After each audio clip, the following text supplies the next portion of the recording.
Welcome. Unfortunately, the tutorial session on Sunday did not get recorded well, so I'm going to try to recap what we discussed through this video. It's not perfect. I won't take the time to edit it so I can post this as quickly as possible.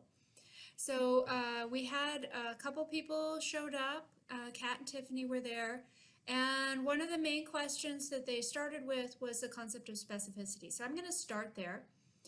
And on screen, what I have are the different causal criteria. This is from page 33 of Rothman. So I had this written up on the board, and I circled from this list the concepts that relate to study designs. So I'm going to go through these concepts and then come back to that idea that some of these concepts are strongly related to study design, and that will be important for you in the coming week and a half. After that, we will continually discuss these concepts in epidemiology and also when we shift into biostatistics. So don't feel like you're learning things that will not be useful to you later. All of these concepts come back into the arguments we use in epidemiology.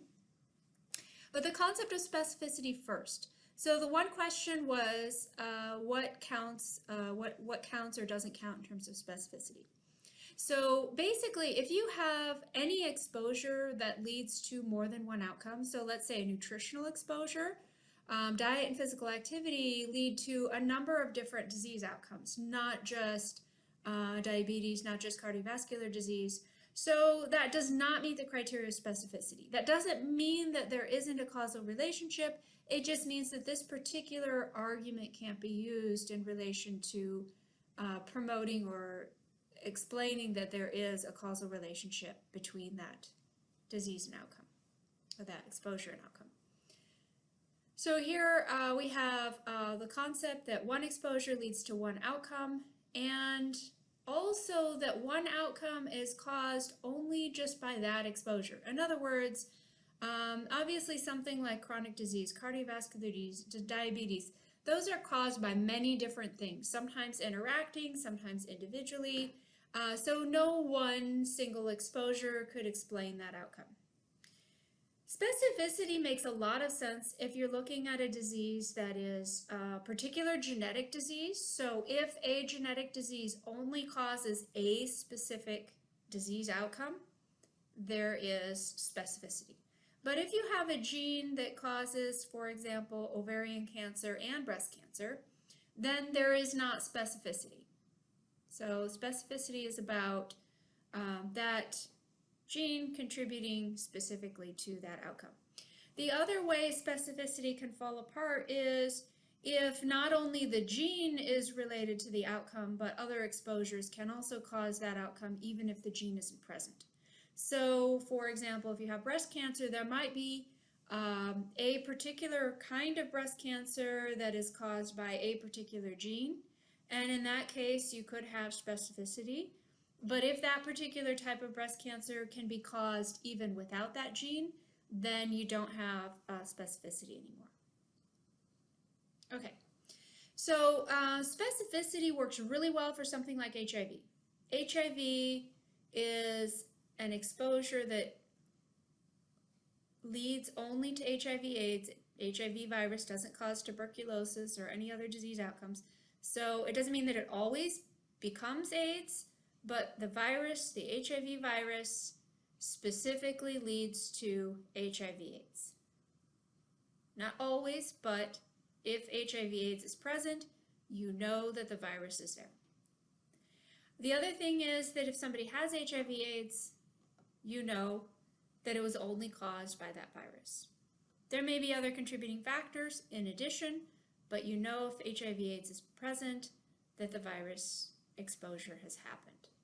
So that is the concept of specificity. It has to go both ways, so that one exposure just causing that one outcome, and that outcome is always caused just by that exposure. So if you have that particular form of cancer, if there's only just one cause for it and you're making an argument for specificity, it means that in every case that somebody has that cancer, they have had that exposure and not some other exposure. Okay, so that's the concept of specificity, and that becomes important because viruses and bacteria in the early days of epidemiology were identified based on this criteria. So if you know you've got the right thing, the right bacteria, the right virus, if in an animal study, for example, exposure to that virus only leads to that particular outcome, and that every person who has that outcome has the antibodies or has evidence of exposure to that virus or bacteria. The other concepts here are all related to arguments that we use in epidemiology, and for that reason they're very important to the way we write scientific articles. So once we get to the data analysis, when you do your odds ratios or your risk ratios or your rate ratios, we'll talk about strength of association. Is it a strong association? And this is a concept that will carry through all the way to biostatistics, where when you do an analysis, if you have an odds ratio of 2, that's double the risk, we consider that to be a strong association. If you have an association of 1/2, that is equally strong in the other direction, protective direction of effect. So strength of association is the concept of is your risk doubled or more? That's a very strong association. But even 1.5 times the risk is becoming a moderately strong association. And as you get closer to 1, either 1.1 or 0.9, those relationships are close enough to being 1 that the association is considered to be weak. So even if you have a statistically significant result that's weak, we're less inclined to believe that it's true because it could be confounded by something that's not measured. So this is just an introduction to that concept that we will carry through throughout the program here, but just think about that because it is an important aspect of epidemiology. Some of the concepts here relate very much to the choices that you're going to make in epidemiology. And temporality is one of those. So that is, in terms of study design, a longitudinal study design where the exposure is measured in time before the outcome happens. So when you have a study that's following people over time, you have measured temporality. You have demonstrated temporality. The exposure happened before the outcome occurred. And that's important because sometimes people get a diagnosis and they change their behavior. So if you do what we call a cross-sectional study, where you take all of the measurements at one time, cross-section in time, you might find that the behaviors they're reporting now don't represent the behaviors that reflect their exposure period. So the only way to be sure about the relationship, cause-effect relationship, is to have measured in that time frame. So having the exposure measured before the outcome. When it comes to biological gradient, that becomes important to your study design to the extent that you might decide to measure things not just as yes, no, but you might say low, middle, and high income status being associated with, for example, a disease outcome, or low, middle, and high intake as being associated with a disease outcome. So biological gradient is the idea that with increasing levels of exposure, you might have ever increasing levels of risk. So biological gradient is a concept that incremental changes in exposure relates to incremental changes in risk. In this class, we're mostly going to focus on yes-no scenarios, so we won't necessarily always test the biological gradient. But as you move forward into more complex questions, biological gradient becomes important. In particular for the types of relationships where a biological gradient would make sense. Now, if you have a yes-no exposure, type of exposure, biological gradient might not make sense, especially, for example, for a genetic disease. Either the gene is present or it's not. So unless you have genetic interaction with some other exposure, the concept of biological gradient does not make sense. In some cases, for example, HIV, or a bacteria, biological gradient might make sense if you think in terms of how often are you exposed, or what is the viral load that you're exposed to. So biological gradient matters depending on how you frame the question. So all of these causal criteria, this list here, it's not a checklist that you try to force fit every relationship, but by thinking about these questions, you can better understand the relationships you're looking at.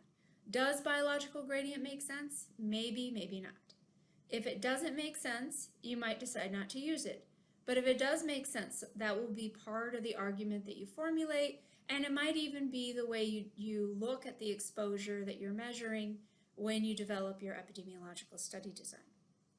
The concept of plausibility is similar in that when you get to your results, or even when you do your study design, you have to think, is this a plausible relationship? How well is it known?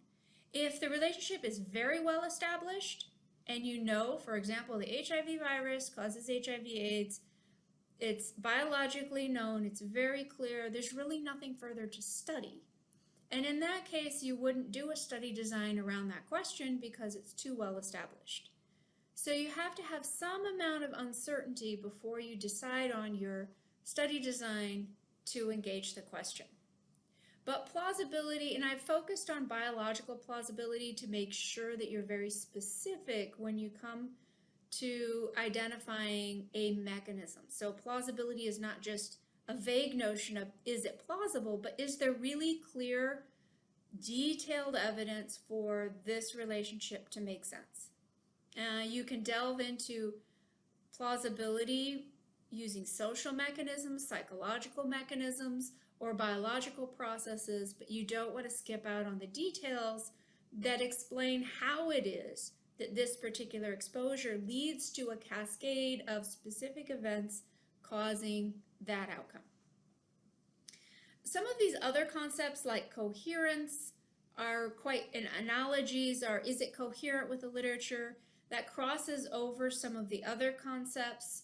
Analogy is one that you will frequently see in the literature where they say, okay, well, this finding is very similar to another type of finding in another form of cancer, for example.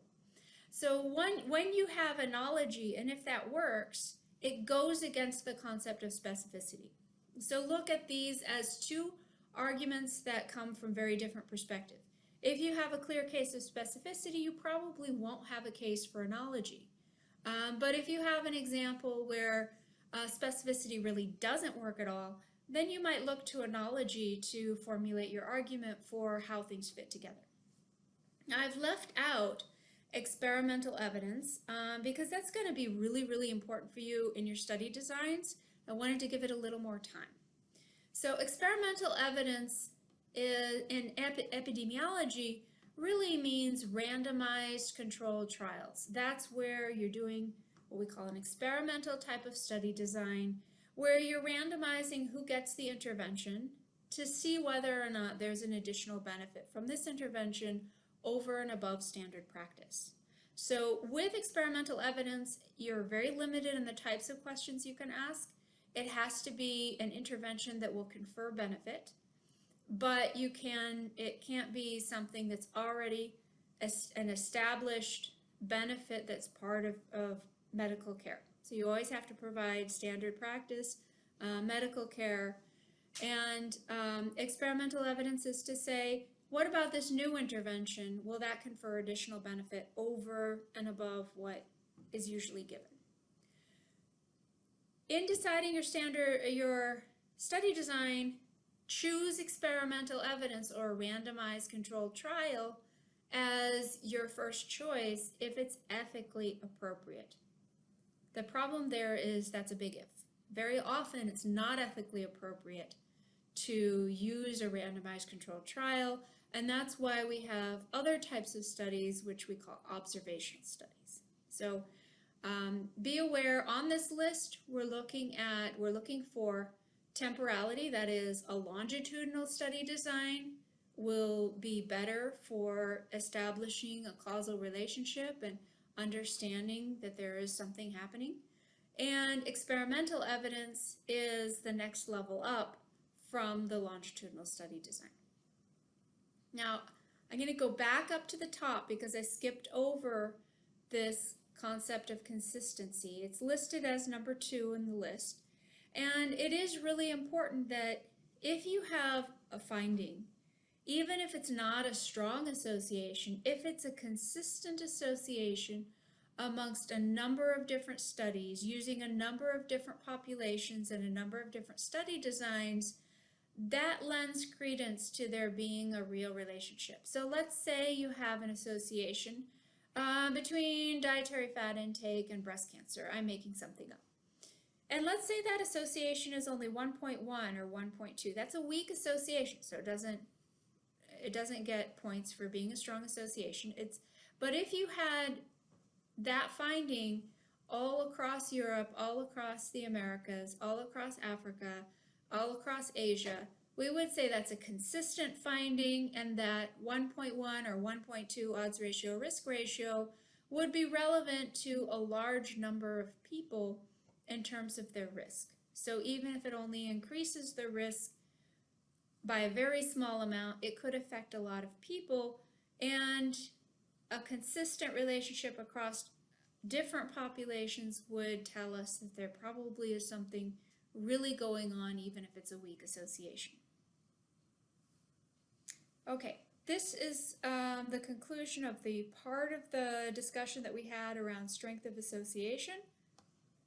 I'm going to pause here, and then I'm going to move into a discussion of odds ratios and